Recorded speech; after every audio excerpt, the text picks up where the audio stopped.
দিন হলো তুমি যেন কেমন হয়ে গেছো, ঠিক করে খাচ্ছ না, ঠিক করে ঘুমাচ্ছ না, তুমি কি আবার পাগল হয়ে যাবে? এখন পাগল হয়ে মনে হয় খুব ভালো হতো। কি বলে মানুষ পাগল হয় তুমি আমাকে একবার বলতে পারো না? আমার কথা শোনো বৌদি। কি বলবে আমি জানি, তুমি বলবে যে পূর্ণ শান্তির ছেলে, সে আমার ছেলে নয়, কিন্তু আমি বলছি পূর্ণ আমার ছেলে, সে শান্তির ছেলে নয়। তোমরা সবাই মিলে আমাকে মিথ্যে কথা বলছো। পূর্ণ যদি আমার ছেলে না হয় তাহলে সে আমাকে মা বলে ডাকে কেন? তুমি তো তাকে মানুষ করেছো বৌদি। আমি শুধু মানুষ করেছি, আগে খেলা কি হয়? আমি তাকে মা হতে পারিনি। কে বলেছে তুমি তার মা হতে পারবে? তুমি আমাকে বলেছো। আমি তো সেদিন থেকেই বলছি তুমি পূর্ণের মা। তাহলে শান্তি সেদিন আমাকে মিথ্যে কথা বলে গেল। সত্য ও সেই ছোট্টবেলা থেকেই সত্য, সেই ডাইনি, সেই মায়াবিনী, সে জাদুকরী শান্তিকে আমি বিশ্বাস করি না। সবাই এসেছিল আমাকে সীমানে দিতে, তুমি তাকে অপমান করে তাড়িয়ে দিলে। বস্তিতে একটা পেশেন্ট ছিল, তাও তারা ছেলে রে। শুনলাম মাসিমাকে তুমি গালাগাল দিচ্ছ। বাবা মা কেন এমন হয়ে গেল? লাইভ হচ্ছে, সে তুই বুঝবি না রে বাবা, সে তুই বুঝতে পারবি না। লাইভ হচ্ছে। তুই ঘরে আয়। না, পূর্ণ আমার সাথে যাবে। পূর্ণর হাত ছেড়ে দে লতা। আজ আমি পূর্ণকে নিয়ে যেতে এসেছি। না, ও তোর কেউ নয়। ও এককালে আমার বান্ধবী ছিল, এখন তোর কেউ নয়। ওর সঙ্গে তোর কোনো সম্পর্ক নেই। আয় তুই আমার সাথে পালিয়ে আয়। বৌদি, তুমি ওকে ভেতরে নিয়ে যাও না। তার মানে আপনি? আমি শান্তির স্বামী পবিত্র মন্দির। জাল এটা ষড়যন্ত্রের জাল।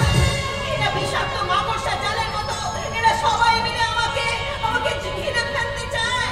এখানে আর এক মুহূর্ত নয় বাবা পূর্ণ। আয় তুই আমার সঙ্গে আসবে। কোথায় যাচ্ছি লতা দেবী? সকাল চুলে কি মারছে গো? সকাল চুলে কি মারছে?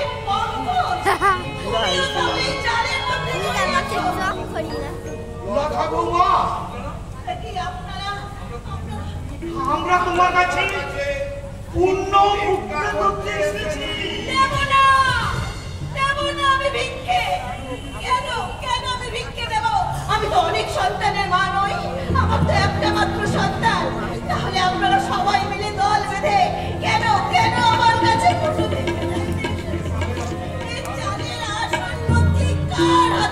আমার হাতে লতা ভাবি।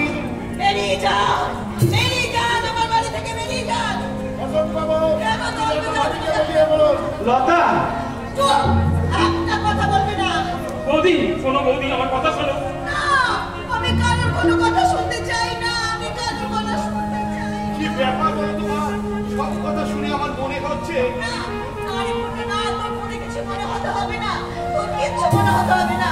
তোর যা কিছু সব আমার কথা মনে করবি। আমি তোর মা। হ্যাঁ, আমি তোর মা। আমি তোর না, পূর্ণর মা আমি। পূর্ণ এই কাগজটা মধ্যে সবকিছু লেখা আছে বাবা। তুই এটা পড়ে নে, তাহলে তুই সব জানতে পারবি। মিথ্যে কথা এই কাগজের মধ্যে কোনো কিছু লেখা নেই। ছিঁড়ে ফেল, পূর্ণ কথা ছিঁড়ে ফেল। এই কাগজে সব কিছু মিথ্যে কথা লেখা আছে। কাগজের টুকরোকে ছিঁড়ে ফেললেও রক্তের সম্পর্ক তুই ছিঁড়ে ফেলতে পারবি না লতা, তা কোনোদিন তুই পারবি না। ওই পূর্ণকে যা আমি গর্বে ধারণ করেছি, তাই পূর্ণ আমার সন্তান। সত্যি কি মাসি বাবা গর্বে ধারণ করেছে?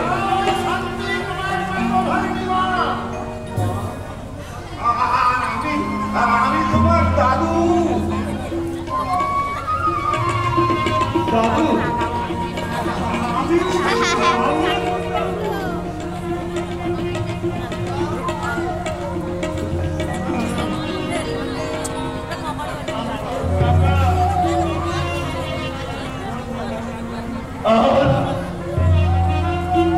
আমি তো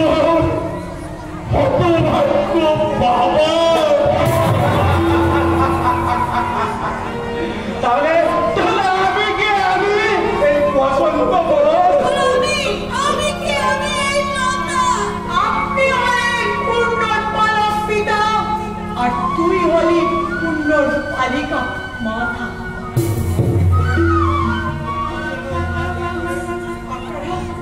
আপনারা আমার মায়া ত্যাগ করে পূর্ণকে আমার কাছে ফিরিয়ে দিন। পূর্ণকে কেন আমি ফিরিয়ে দেব? মেনে নিলাম সত্যকে গর্ভে ধারণ করেছে, কিন্তু পালন করেছে কে? পালন এই লতা। আমি ওকে পালন করেছি, আমি ওকে মিলের দুধ খাইয়েছি। আমি যদি ওকে গর্বে না ধরতাম কোথায় পেতিস কথা পূর্ণকে? আমি যদি মানুষ না করতাম তাহলে কোথায় থাকতো তোর সন্তান? ভয়ঙ্কর এক প্রশ্নের মুখোমুখি দাঁড়িয়ে নীরব হয়ে গেছে দুই মা। নিস্তব্ধ হয়ে গেছে সামগ্রিক পরিবেশ। এ যেন তিন দুনিয়ার মালিকের রাখা এক দেশটির অপরূপ ছবি। ঈশ্বরের এই অপরূপ শিল্পকলা থেকে বেরিয়ে আমি এক মাটির শিল্পী, চুপি চুপি দূরে দাঁড়িয়ে ঈশ্বরের ছবি নকল করতে থাকি। আমি সেই বেশটি সন্তানের দুই মাকে বলি, মাগো তোমাদের বিচারের ভার সন্তানের উপর ছেড়ে দাও। সন্তান বিচার করে রায় দিক সে কার কাছে যাবে।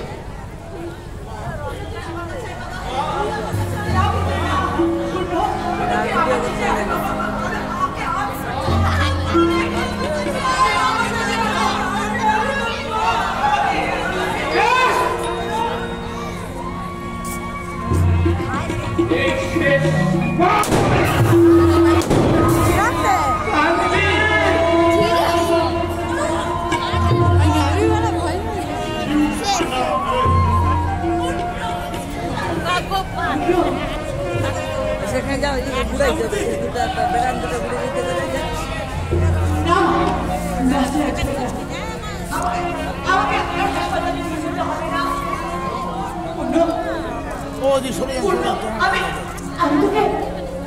আমি তোকে লতার হাতে তুলে দিলাম।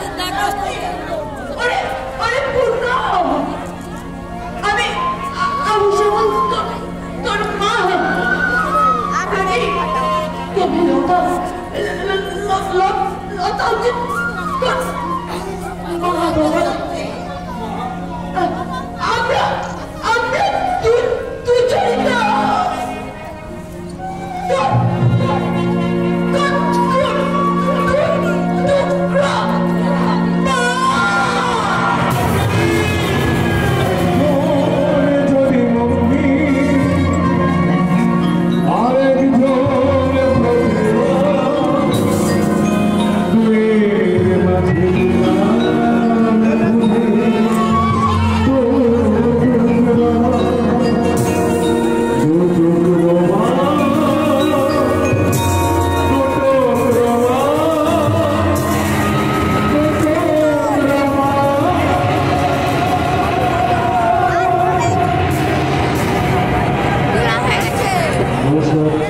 নমস্কার উপস্থিত সুধী দর্শক মন্ডলীকে